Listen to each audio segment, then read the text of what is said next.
이사야 14장 24절 7절 말씀을 봉독해 올립니다. 만군의 여호와께서 맹세하여 이르시되 내가 생각한 것이 반드시 되며 내가 경영한 것을 반드시 이루리라.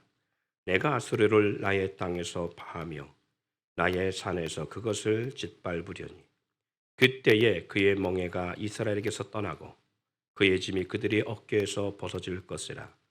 이것이 온 세계를 향하여 정한 경영이며 이것이 열방을 향하여 편손이라 하셨나니 만군의 여호와께서 경영하였은즉 누가 능히 그것을 패하며 그의 손을 펴셨은즉 누가 능히 그것을 돌이키랴. 아멘. 하나님의 경영을 이룰 성도라는 주제로 함께 말씀을 나누려고 합니다. 사마라 여인은요, 우물가에서 예수님을 만나기까지 참 오랜 시간 고난의 삶을 살았던 여인이지요. 실패한 여인으로 우리는 그렇게 그 여인의 인생의 기구한 역사를 볼 수 있습니다. 여러 번의 실패를 경험하고 그리고 그 고통의 역사는 누구에게도 말할 수 없는 절박한 상황을 걸어왔던 여인이 이 사마리아 여인이 아닌가 싶습니다. 물론 이 여인 또한도 처음에 결혼할 때는 그런 고난의 역사 또 그런 실패할 것이라는 또 그리고 기구한 운명이 될 것이라는 것을 전혀 예측하지 아니하고 더 나은 삶을 위해서 결혼한 것이겠지요. 하지만 그가 생각했던 그리고 계획했던 과는 달리 실패를 경험한 그런 모습을 볼 수 있습니다. 제가 사마리아 여인의 이 인생을 시작으로 필두로 해서 말씀을 나누는 것은 우리 또한 수가성 여인처럼 실패를 통해 이미 넘어져 있는 사람들도 있으려 봅니다. 가끔 일이 지치고 힘들 때를 보면 우리는 혼자 있는 듯한 상황을 경험하게 되지요. 아무도 자신을 알아주지 않고 나 혼자라는 생각, 나를 비판하는 사람이나 나를 이용한 사람들은 많은데 나와 함께 해주는 사람이 그리고 나를 도와주는 나의 일을 돕는 사람이 없다고 생각할 때 그럴 때가 많이 있지요. 믿음 생활을 하지만 하나님이 가끔 내 편이 아니라는 그런 착각이나 하나님은 왜 나를 도와주지 아니할까라는 생각 속에 그렇게 원망하며 하나님 앞에 마음의 영적 시험이 들어있는 사람들도 있을 줄 압니다. 그럼에도 불구하고 우리는 기억해야 될 분명한 사실이 있습니다.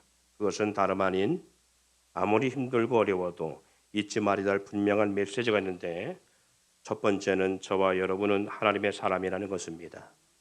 두 번째는 하나님이 함께하는 사람들입니다.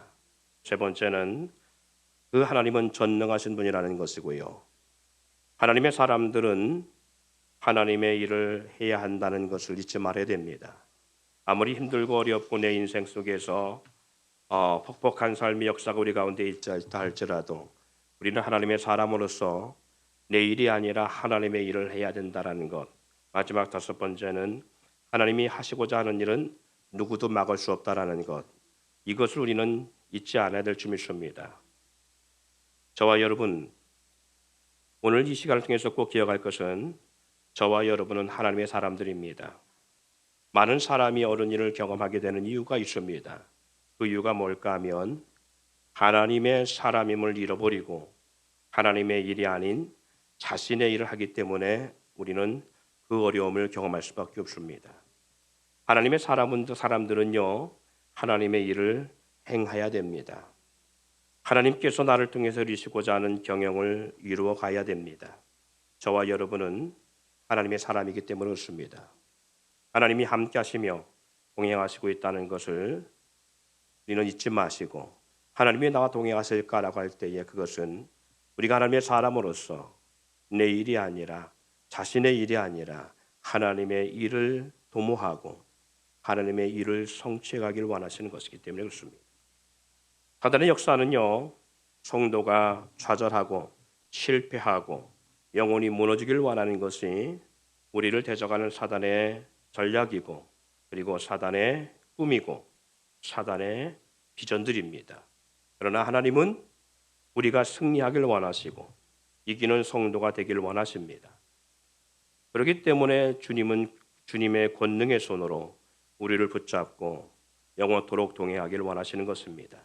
이사야 41장 10절의 말씀에 그렇게 기록하고 있지요. 두려워하지 말라, 내가 너와 함께함이라.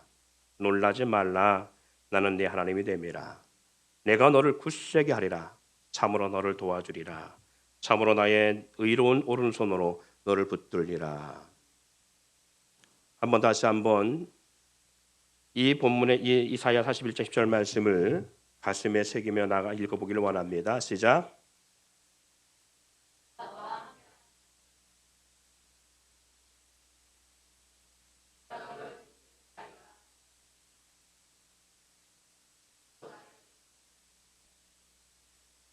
할렐루야.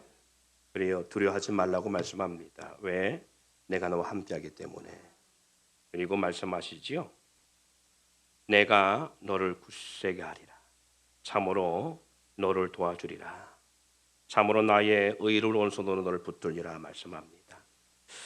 이와 같은 것은 마치 월드컵 경기를 할 때요. 홈 경기장에서 선수를 응원하는 붉은 응원단처럼 그렇게 하나님은 우리를 뜨겁게 응원하고 있음을 잊지 말아야 될 줄 믿습니다. 그러면 하나님 우리를 응원하고 계시다는데 어떤 방법으로 우리를 응원하실까? 하나님이 응원하는 방법은요. 그렇게 뜨겁게 응원하지만 그러나 그냥 외치는 박수와 환호로만 응원하는 것이 아니에요.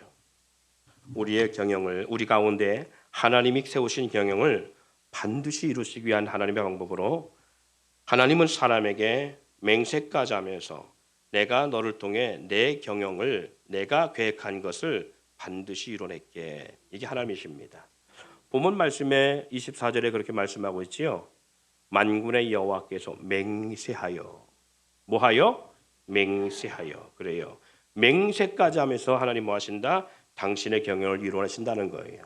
예. 그래서 하나님의 사람들은 자신의 일을 해야 되는 것이 아니라 누구의 일을 해야 된다고? 나를 통해 계획하신 하나님의 경영, 하나님의 계획을 우리는 이루어가야 된다고요. 그 일을 해야 된다고요. 누구의 일? 하나님의 일. 하나님의 일을 할 때 하나님은 반드시 맹세까지 하면서 말씀하신 것처럼 우리를 통해 하나님의 역사를 이루어가십니다. 하나님은요. 어떻게까지 이루시느냐? 당신의 생각한 것도 수정하지 않고 반드시 이루신다고 말씀하고 있어요.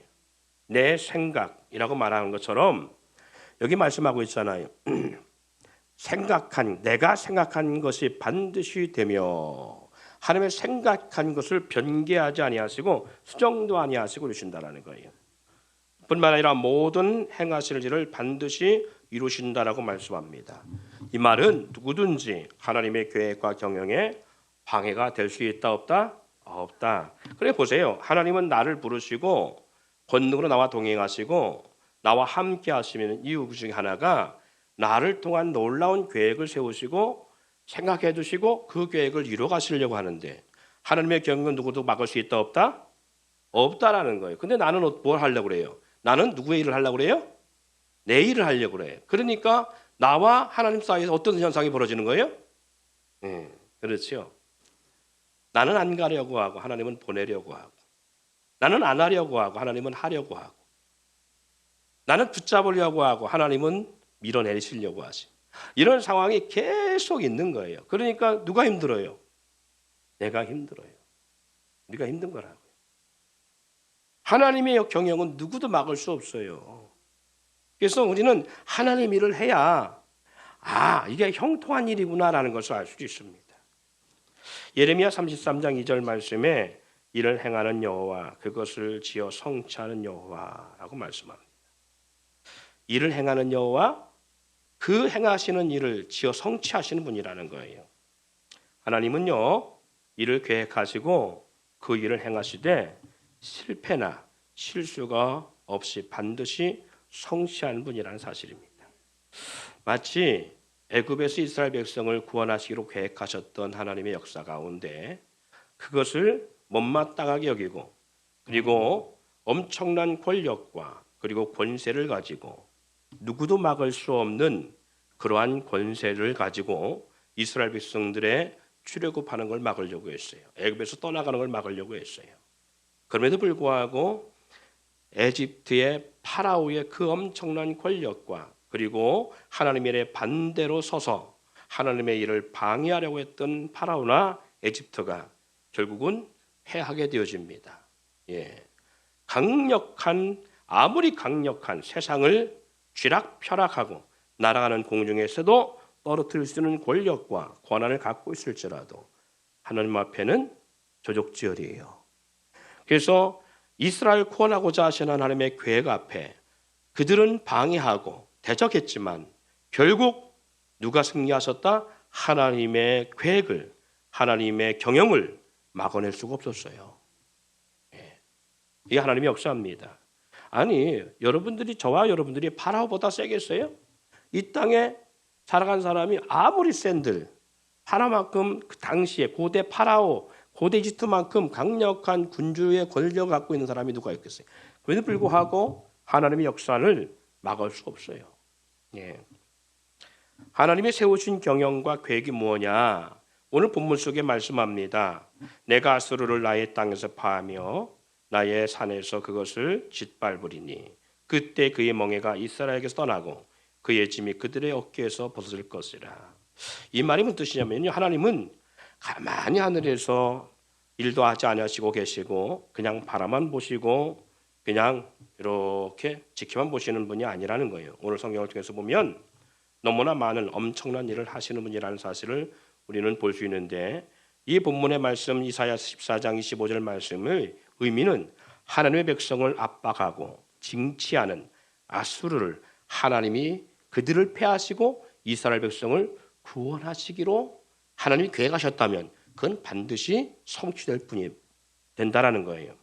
이스라엘을 아수리 고통에서 해방하시고 자유케 하시는 일, 이스라엘이 죄악으로 인하여 모든 것을 사단에게 내어주고 하나님만 바라보고 의지해야 할 족속이 사람을 의지함으로 아수르로부터 압박을 당하게 되고 고통을 당하는데, 하나님은 그런 이스라엘을 놔두지 아니하시고 그 고통에서 해방하시고 그 나라를 파하시는데, 고통하는 자기 백성 이스라엘 백성 고통을 주고 자기 백성을 징치하는 그들을 파하시고 그 아수르를 심판하시고 그리고 이스라엘 백성들을 그 고통과 그 징집에서 끄집어내셔서 자유된 민족 백성으로 이끌어 가시겠다. 이게 하나님의 경영이라는 거예요.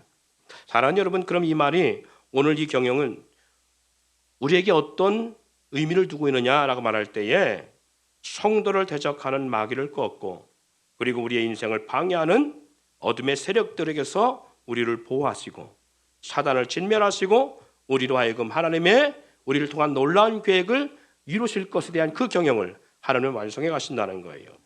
에베소 2장 3절 5절 말씀에 그렇게 기록하고 있습니다. 전에는 우리도 다 그 가운데서 우리 육체의 욕심을 따라 지내며 육체와 마음이 원하는 것을 하여 다른 이들같이 본질상 진노의 자녀였는데, 그런데 하나님의 경영이 어디에 있다고요? 그런 육체와 마음이 원하는 것을 하여 본질상 진노의 자녀였던 우리, 어둠의 권세에 매여 그랬던 우리를 하나님은 긍휼히 여기시사 우리로 하여금 하나님의 사랑 은혜 가운데 구원하셔서 우리로 하여금 누구의 자녀? 하나님의 자녀 만드시는 것. 그래서 4절에 그럽니다. 긍휼이 풍성한 하나님이 우리를 사랑하신 그 큰 사랑을 인하여 허물로 죽은 우리를 그리스도와 함께 살리셨고 너희는 내로 구원을 받은 것이라. 이게 하나님의 사역이에요. 네. 하나님이 저와 여러분을 죄악 가운데 죄로 인하여서 영원한 음부의 권세와 또 그리고 사단의 종이 됐던 우리를 그냥 놔두지 아니하시고 우리를 구원하시고 우리로 하여금 하나님의 자녀 되게 하시는 것, 하나님 나라 백성 되게 만드시고자 하는 것, 이게 하나님의 경영이라는 거예요. 예수님이 오심도 죽으심도 성령의 역사하심도 성도로 자유케 하고 승리케 하고자 오늘도 하나님의 우리 성령을 통해서 우리 가운데 역사하시는 것, 이것이 우리 중 하나님의 놀라운 경영입니다. 뿐만 아니라 목자장 되신 주님이 우리를 푸른 초장으로 쉴만한 물가로 우리를 인도하시는 것, 이것이 하나님이 우리를 향한 놀라운 계획과 경영입니다. 이사야 23장에 그렇게 말씀하고 있지요. 여호와는 나의 목자시니 내가 부족함이 없으리로다. 왜? 그분이 나를 경영해 나가시는데 우리를 어떻게? 쉴만한 물가로 푸른 초장으로 인도하시는 것, 뿐만 아니라 거룩한 백성 만들어 천국 시민권으로 회복시키는 것, 우리 편이 되어서 오늘도 이기고 승리케 하시기를 원하시는 것, 이게 우리를 통한 하나님의 놀라운 경영들입니다. 그러기에 하나님의 경영은요, 누구도 막을 수 없는 계획이고 성취입니다. 이사야 14장 마지막 27절에 그러지요. 만군의 여호와께서 경영하였은즉 누가 능히 그것을 패하고 그 손을 펴었은즉 누가 능히 그것을 돌이키랴. 하나님의 경영은 어느 한 사람을 위한 경영이 아닙니다. 예, 누구 한 사람 구원해서 그걸로 끝날 그런 경영이 아니에요. 하나님의 경영은요, 온 세계와 인류를 위한 광대한 경영입니다. 그렇다면 그 하나님의 경영은 나를 위한 경영도, 나 자신만을 위한 경영이 아닌 나를 통해서 온 세계와 열방을 구원하시고자 하시는, 그리고 온 열방을 향한 하나님의 계획이 있는 경영이라는 사실을 잊지 않기를 바랍니다. 우리는 하나님과 나 사이에 내가 구원받으면 끝난다고 생각하는 거예요. 아니요. 우리는 구원받으면 끝나는 것이 아니라 하나님과 나 사이에 구원이라는 역사를 이루기 위해서 만세전부터 하나님의 놀라운 일을 계획하셨고, 그 계획의 역사를 성취하시기 위해서 인류 역사 가운데 한 걸음 한 걸음 하나님은 그 일들을 이행하셨고, 2000년에 그 아들을 십자가에서 대속 역사를 이루심을 통해서 우리를 구원하시는 놀라운 역사를 만드실 포문을 열으셨고, 그리고 성령을 통해서 우리를 불러내셨고, 할렐루야. 그리고 우리를 통해 뭘 하시길 원하시냐? 우리를 통해서 열방을 구원하실 놀라운 계획을 품고 있다라는 거예요. 이것이 내가 구원받은 이유고, 우리를 살리신 이유고, 나의 죄를 위해서 그 아들을 십자가에 못 박으신 이유예요. 우리는 나 자신의 일을 너무 소리하거나 가볍게 생각하는 경우가 많습니다. 우리 존재 이유는 하나님이 나를 통하여 하나님의 나라와 의를 이루기 위한 것이라는 사실을 잊지 않기를 바랍니다. 나가서 복음의 빛을 나타내고자 하는 것이 하나님의 놀라운 경영인데, 한 예로 하나님은 노아를 부르시지요. 노아 한 사람 부르시는 것은 그냥 노아 한 사람으로 인하여서 그를 구원하고 그 가족을 구원하는 걸 끝나려고 하는 것이 아니었잖아요. 하나님 노아를 부르신 이유가 노아를 통한 어떤 경영과 계획이 있었어요? 하나님의 계획은 인류를 구원할 계획을 세우잖아요. 하나님이 80 먹은 모세를 그 미디안 광야에서 부를 때 그 영혼 하나 구원하려고 부른 게 아니잖아요. 그 영혼을 통해서 이스라엘 백성을 구원할 놀라운 계획과 경영을 품고 있다는 거예요. 아버지의 양떼를 모는 어린 막내 다윗을 부를 때도 마찬가지였잖아요. 베델에서 아버지와 형의 낯을 피하여 도망하다가 그 빈들에서 잠을 자는 야곱을 찾아오심도 단지 야곱 하나 구원하려고 찾아왔겠어요? 아니요. 저와 여러분이 잊고 사는 것이 있는데 그게 뭐냐면 예수 믿고 구원받으려고 신앙생활하는 것 아니요. 착각입니다. 내가 구원받는 것은 이미 이루어졌어요. 누구로? 하나님이 독생자 예수를 십자가에 죽으심으로. 그러면 내가 예수 믿고 뭘 하려고 하나님 나를 부르셨느냐? 바로 노아와 같이, 그리고 야곱처럼, 아브라함처럼, 다윗처럼 하나님의 장대한 역사를 이루시기 위해서, 하나님의 경영을 이루시기 위해서. 근데 우리는 어디에만 은혜가 있어요? 우리가 관심 갖는 것은 먹고 사는 것만 관심가 있어요. 그의 나라와 의회보다는. 그래서 힘든 거예요. 그래서 고달픈 거예요. 내 존재성에 대한 가치가 없어지는 거예요. 내가 얼마나 존귀한 자인지를 우리가 망각하고 살아가는 거예요. 그리고 우리 한탄하는 거예요. 내 인생이 왜 이만 욕구인지. 그리고 우리 자신의 자존감들이 다 무너져 있는 거예요. 그래서 하나님이 나를 통한 경영을 바라볼 수 없고 그것을 보지 못하니까 우리는 우리 자신이 초라하게 그지없고, 그리고 하나님이 나를 보실 때에 잘하나 잘못한 건나 하고 그만 보실 거라 생각하는 그 착각에 빠져 살고, 하나님 나와 동행한다는 사실을 우리는 인지하지 못합니다. 사랑하는 여러분, 하나님은 저와 여러분을 통해 작은 경영이 아닌 크고 놀라운 한 우주적인 그리고 세계적인 경영을 계획하고 계십니다. 그냥 작은 뒷골목에서 양아치 같은 삶을 살다가 끝나버리는 그런 하나님이 우리를 그렇게 이끌어가기 위해서 우리를 부르신 것이 아니에요. 노아를 부르실 때 인류의 구원을 계획하신 것처럼, 아브라함을 부르실 때에 한 민족의 태동과 우주적인 축복을 계획하셨던 것처럼, 고기를 낳고 낚는 실패한 어부를 부르실 때에 전 인류의 구원을 계획하신 것처럼 저와 여러분을 부르심에도 엄청난 사역과 계획을 이루시기 위해서 부르시고 계심을 잊지 말아야 될 줄 믿습니다. 오늘 우리의 삶이 얼마나 초라한 삶이요, 환경일지라도, 그리고 내 인생에 아무것도 내세울 만한 것이 없다 할지라도, 그러나 아브라함도 야곱도 초라하게 그지없는 사람들이었고, 요셉은 우리의 형편보다 더더욱 초라한 그리고 보잘것없는 삶의 처참한 인생의 길을 갔었으며, 다윗은 시골 촌뜨기 목동에 불과했으며, 모세는 더더욱 살인자로 쫓김받아 광야에서 인생이 썩은 나이 80 먹은 늙은이에 불과했었습니다. 하지만 하나님께 잡히니 놀랍게 들어 쓰임받았다는 사실이지요. 주님을 신뢰하고 여러분의 인생을 주님께 맡기기만 하면 됩니다.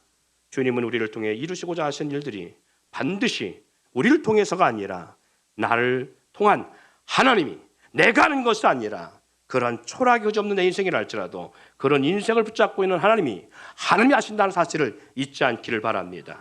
그러기에 우리는 내 인생을 주께 맡기는 법을 배우는 귀한 한 주간 되기를 주님을 축원드립니다.